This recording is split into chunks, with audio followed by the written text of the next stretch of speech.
So today we are diving deep into a feeling that I think stops more projects than bad ideas or even lack of talent ever could. Hmm. It's that psychological barrier of feeling fundamentally under-equipped. Yeah, the I don't have enough feeling, it's a killer. It really is. It happens the moment you stand at the edge of a new project, maybe you're writing a book, launching a company, whatever it is, and you look at your setup. Right. You see the mismatched monitor, the 5-year-old software, the kitchen table that's also your studio. And that little voice starts whispering. Exactly.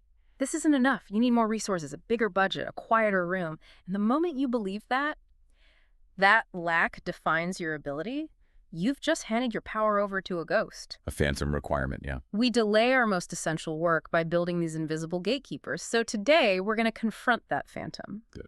Our mission is, I think, simple, but it's also uncompromising. Yeah.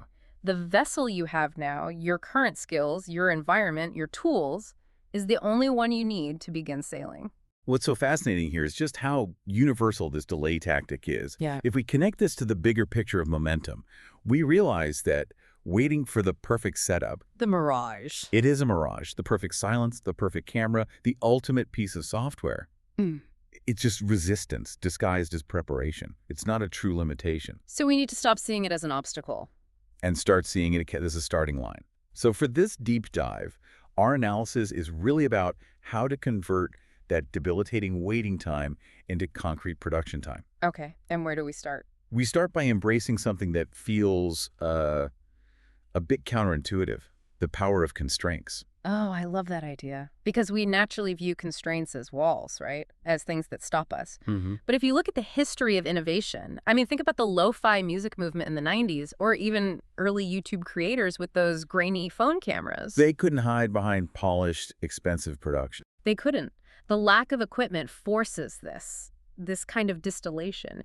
It means your core idea, your unique style, or your true emotional essence has to carry the entire project. Right. If you don't have the budget for spectacle, your communication has to be incredibly intentional. It has to be. And the constraint becomes the defining element of the style. You look at the early days of indie video games, they couldn't compete on graphics, so they were forced to innovate on gameplay, on emotional depth. So the constraint actually forced them to be more creative. It forced a non-negotiable level of efficiency. And efficiency, in the context of creation, is the engine of momentum. I see. To move forward, you have to stop being scattered by possibilities and start being strategic about what you already have.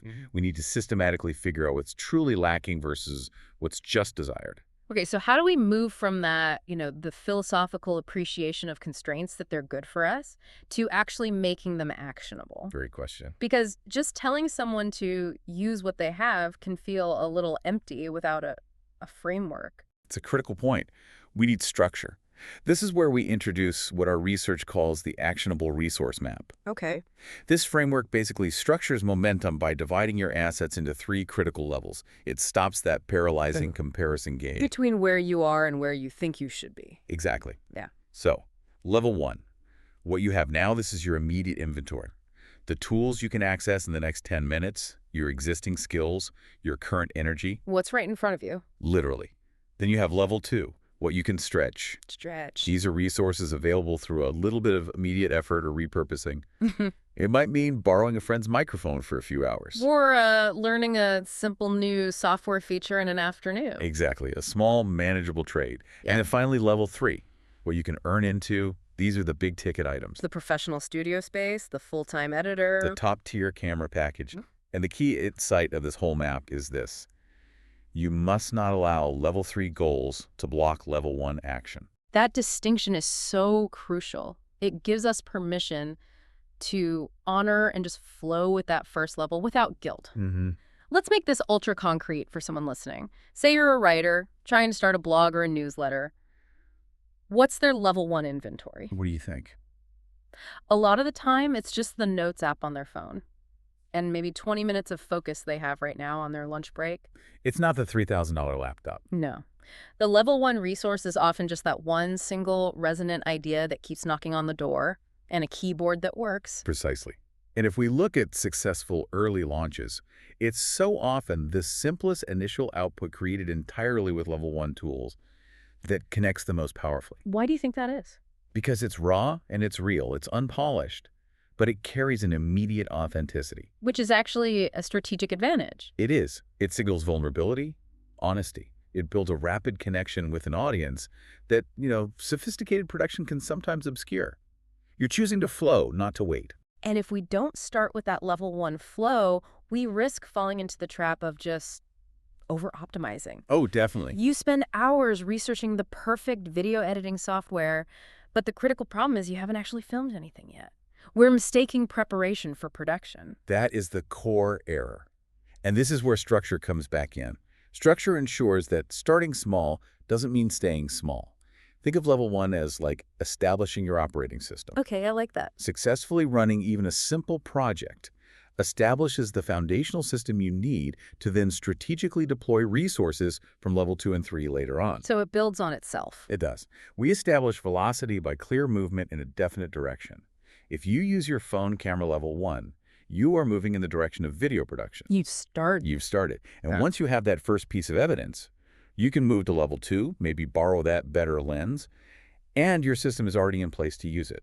Velocity is built on execution, not planning. So if we synthesize this, the transition needs to be from expecting ideal conditions to simply prioritizing the action that's available right now. Execution over expectation. Wow. Every time. When you study enduring creative voices, design, comedy, music, whatever, their early constraints weren't hindrances. They actually defined their style. They become trademarks. Yeah, they're like stylistic fingerprints left by that forced efficiency. Which brings us back to the real goal of this beginning phase. The goal isn't perfection, that's an expectation. The goal is evidence. Evidence. Okay, what does that look like? It's concrete proof. Proof that you can start, that you can finish, and that you can deliver value using only the resources in your immediate constellation, that essential level 1 inventory. And that evidence is the currency you need to get to level 2. That's it. It's the proof of concept that justifies borrowing the equipment or investing a little time to learn a new skill. It's a powerful feedback loop. Right. You have to let intuition guide that first move because action is the only thing that clears the fog that deliberation creates. We get so stuck measuring our start against someone else's polished, established middle. And it's a completely irrelevant comparison. Because their middle required thousands of successful level 1 iterations that we never even saw. So, to synthesize the core strategic lesson for you, the learner, stop comparing. Focus with intense, almost surgical identification and immediate deployment of your current resources. Your level 1. Your crucial level 1 inventory. Establish an unbreakable pattern of creation.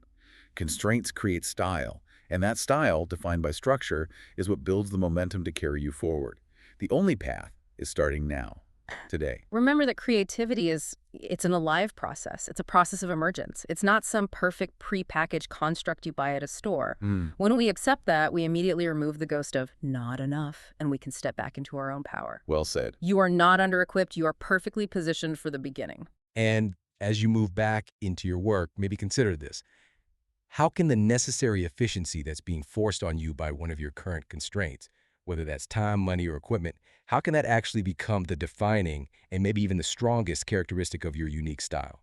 Think about how that limitation can become your signature.